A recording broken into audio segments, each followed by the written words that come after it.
और जो लोग ह्यूमन राइट की दुहाई दे रहे हैं उनको मैं ये भी कहना चाहता हूं, मेरा करबद्ध निवेदन है कि उनके भी ह्यूमन राइट की चिंता करिएगा जो अपराधियों से प्रताड़ित होते हैं।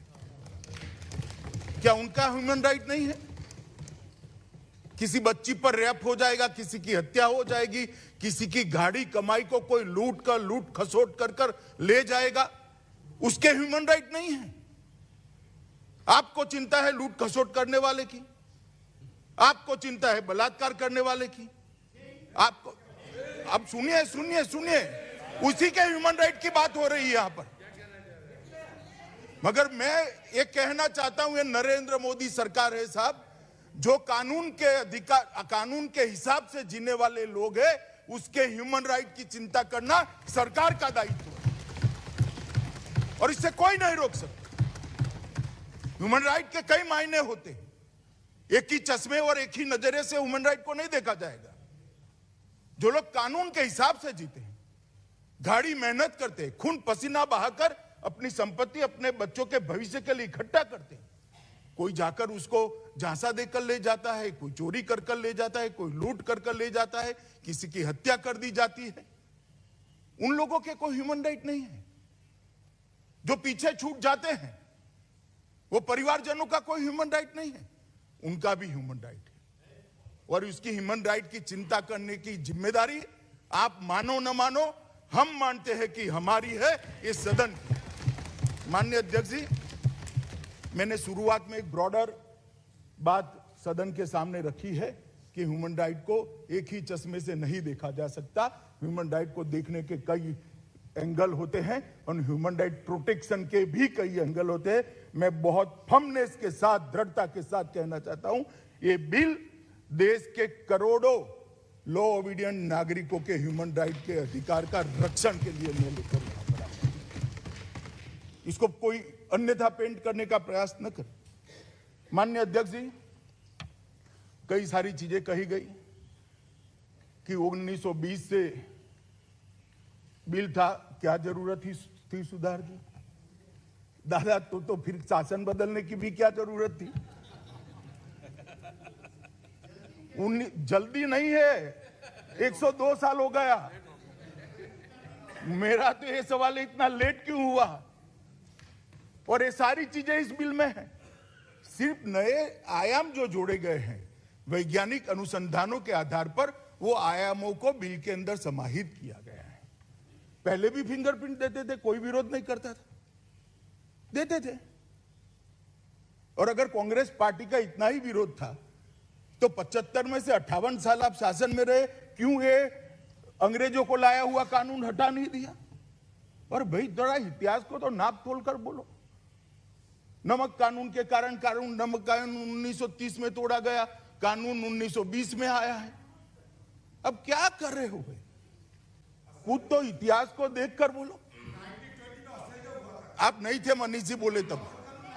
आप बैठ जाइए ना।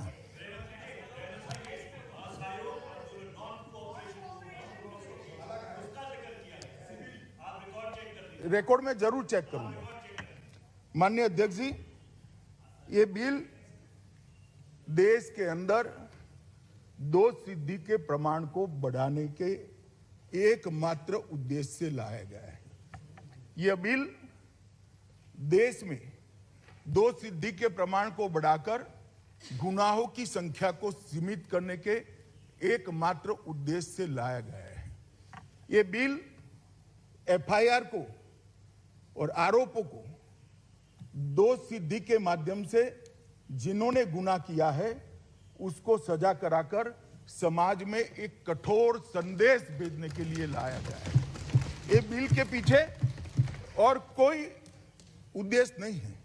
माननीय अध्यक्ष जी, पुलिस राज्य का सबसे दृष्टिगत होने वाला चेहरा है, शासन का सबसे दृष्टिगत होने वाला चेहरा है। पहला फर्स्ट रिस्पॉन्डर पुलिस होती है। पुलिस किसी को पकड़ तो लेती है मगर अदालत के अंदर उसके दोष को सिद्ध नहीं कर पाती है, तब इतनी पुलिस की कार्रवाई की असर नहीं होती है जितनी होनी चाहिए। इसीलिए 2014 में मोदी जी ने देश भर के पुलिस फोर्स के सामने स्मार्ट पुलिसिंग का एक कंसेप्ट रखा था। एस से मतलब था सख्त परंतु संवेदनशील, एम से मतलब था आधुनिक, मॉडर्न और मोबाइल, ए से मतलब था चौकन्ना और जवाबदेह, आर से मतलब था भरोसेमंद और प्रतिक्रियात्मक, और टी से मतलब था आधुनिक प्रौद्योगिकी से लैस और प्रशिक्षित। ये टी वाला जो हिस्सा है, ये टी वाले हिस्से की प्रतिपूर्ति करने के लिए बिल मैं लेकर आपके सामने माननीय अध्यक्ष जी आया हूं।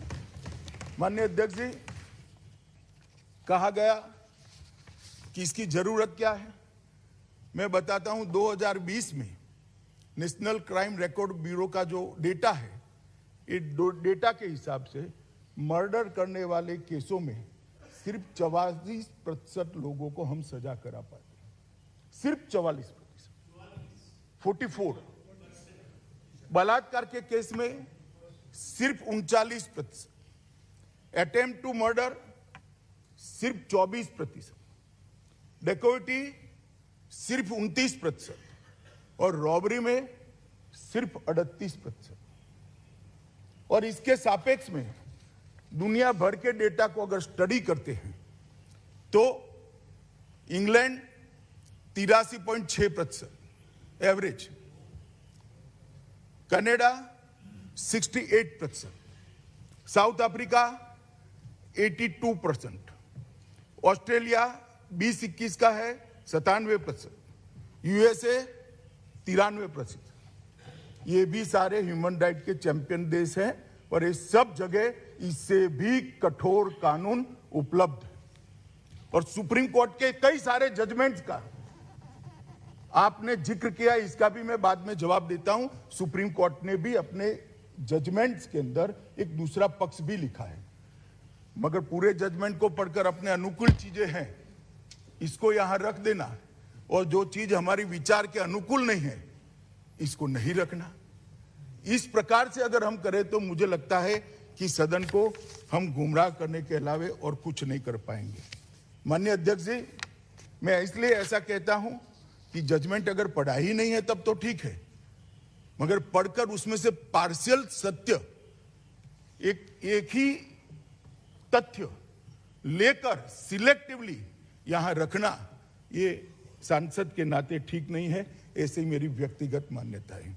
माननीय अध्यक्ष जी, क्राइम भी बदल गए, क्रिमिनल भी बदल गए।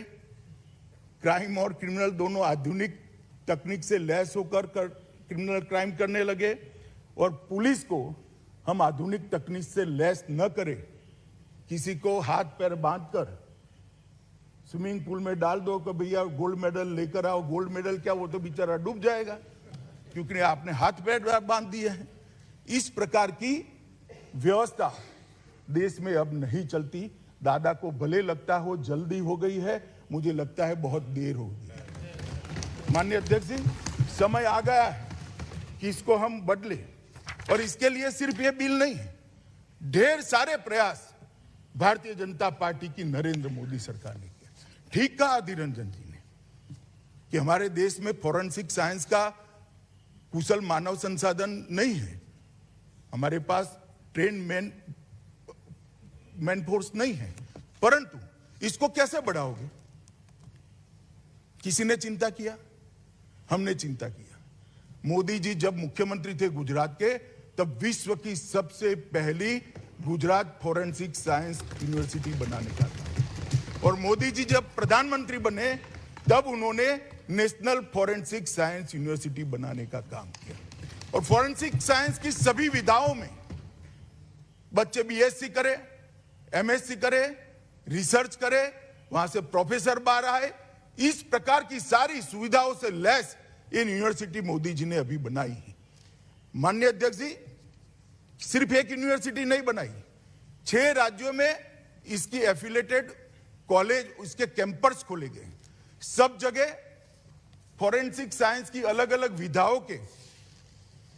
विधाओं के सेंटर ऑफ एक्सीलेंस खोलने का काम भी किया गया है।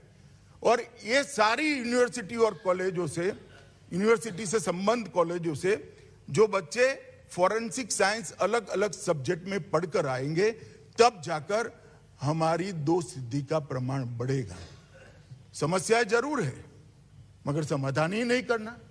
अब तो कोई ये भी कह देगा कि फॉरेंसिक साइंस यूनिवर्सिटी किसी एक धर्म के लोगों को फंसाने के लिए बना दी है। अरे भाई, हर चीज को, ये कानून को भी कहा।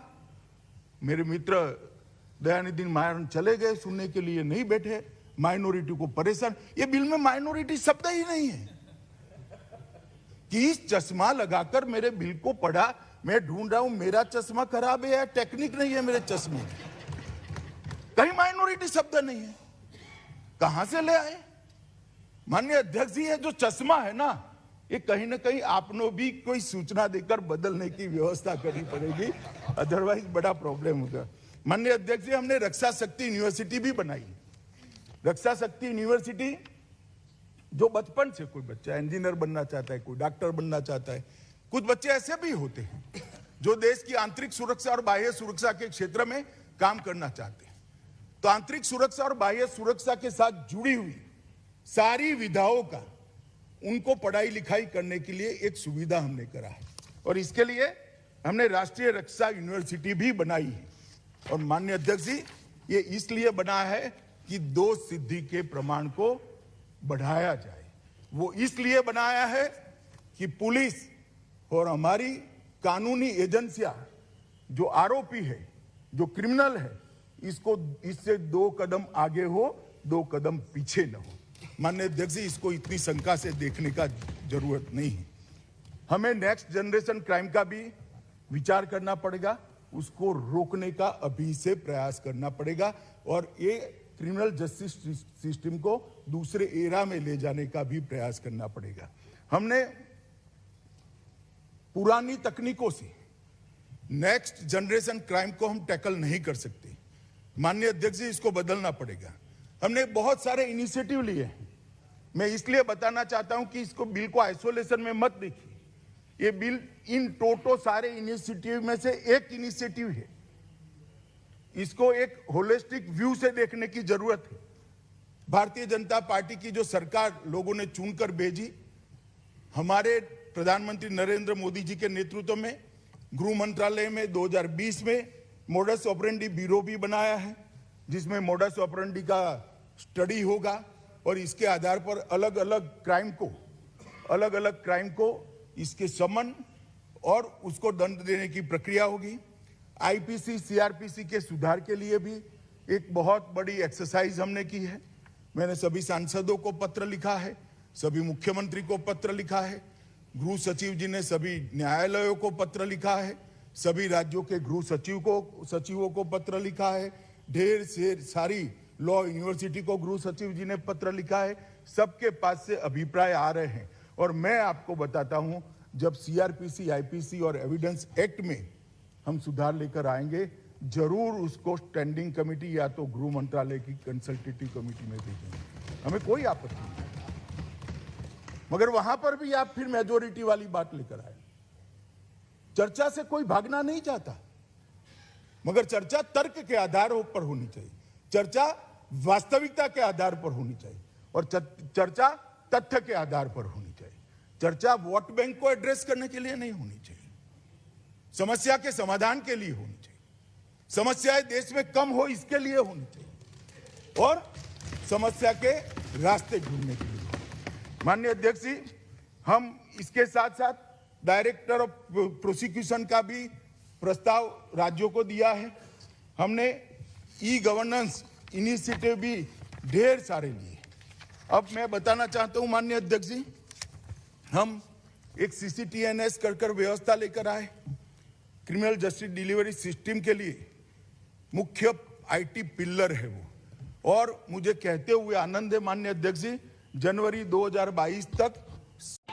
ऐसे ही वीडियोस देखने के लिए सब्सक्राइब करें प्रदेश समाचार नेटवर्क, और लेटेस्ट वीडियोस के नोटिफिकेशन के लिए बेल आइकन दबाना ना भूलें।